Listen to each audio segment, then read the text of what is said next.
going on, you guys? Today's warm-up is going to begin with some tempo squats. So we're just working on slowing down a little bit.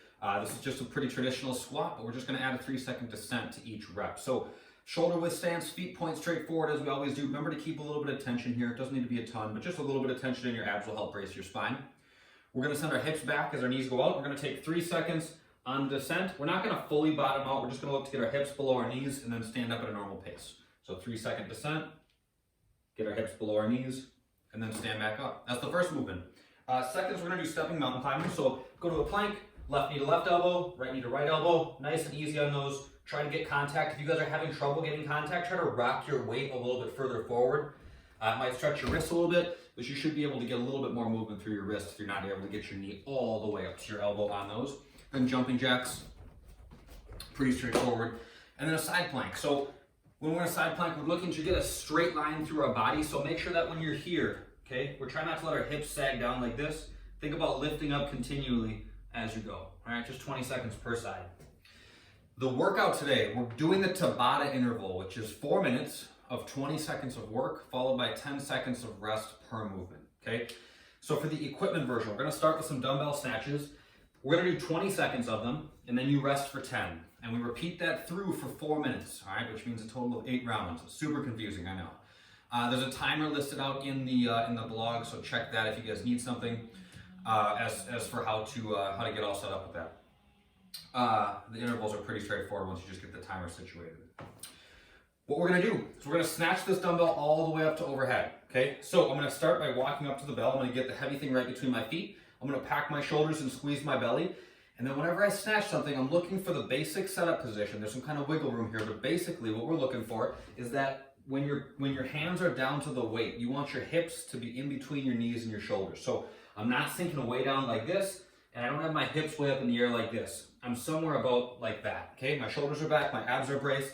I sink down, grab a hold of the dumbbell, and then I open my hips quickly and bring it all the way up to overhead. So again, my hips are trying to do the work here. Then I set the dumbbell back down, transition hands, and go on the other side. You guys can switch as you set the bell down, whatever works best for you, but we're doing 20 seconds of work, then resting for 10, going back and forth for that for a total of 4 minutes. After that 4 minutes is up, you get 1 minute of rest, and then we begin the same interval series, but with a different movement. Second thing we're gonna do is just basic sit-ups, all right? So I'm just gonna lay down. You can use your arms on these. Arms go up overhead. Throw your arms forward and sit all the way up, okay? 20 seconds of sit-ups. Should be able to keep a pretty fast clip on those. And then 10 seconds of rest. So then you'll do that for 4 minutes, then rest for a minute. And then the last movement we're gonna do is a single dumbbell front squat. So kind of asymmetrically loading the body just in a rather subtle way, but still only loaded on one side nonetheless. Same squat stance as we used in the warm-up. Belly tight, hips go back, knees go out, squat and stand. We'll do 20 seconds of front squats on the right, and then switch, and you'll do 20 seconds of front squats on the left. And you'll keep going back and forth every 20 seconds, all right?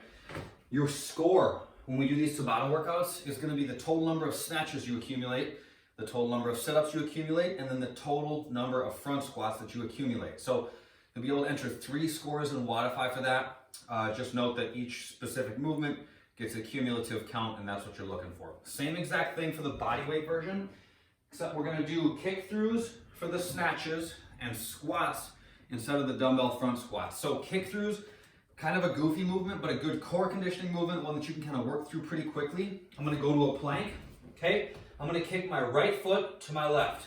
Okay, so I go here, my left hand comes up in the air, then I come back and switch, okay? Back and forth. You guys get to choose the pace, but make sure that you're maintaining some control as you go. The air squats, basics that we worked on in the warm-up, but now we get to go a little bit faster on the descent, okay? Make sure you're keeping some tension here. When we get through with all the Tabata stuff, we're gonna do a little bit of mobility. We're gonna work on some pec mobility, okay? So we're gonna be rolling out our chest, the front of our shoulder. You guys get a little bit of creative freedom to find what feels like it needs the most attention. But find some tight muscles and just roll them out for a while. The way this thing's gonna work, if you have a lacrosse ball, use that. If you have a bigger ball, like a softball or something, this might work a little bit better, but either will certainly do. Tennis ball works just fine. We're gonna lay down onto our belly. I'm gonna put the ball in front of my shoulder or into my chest. Gotta kind of finagle to get get some pressure into it, but I'm going from my arm being back on top of my back to up overhead, okay? Just like so. I'm kind of leaning into it. That helps, but move the ball around as you go. So as I'm doing those kind of like angel motions with my arm, I'm trying to move the ball around. So I'm trying to scour my chest. I can go to the outside of my pec. I can go to the front of my shoulder. Try to find some areas that feel like they're a little tender, might be a little tight and could use a little bit of work. Those are where you'll get the most return for your effort. So 3 minutes per side there, and that would be that. I'll see you guys tomorrow. Later.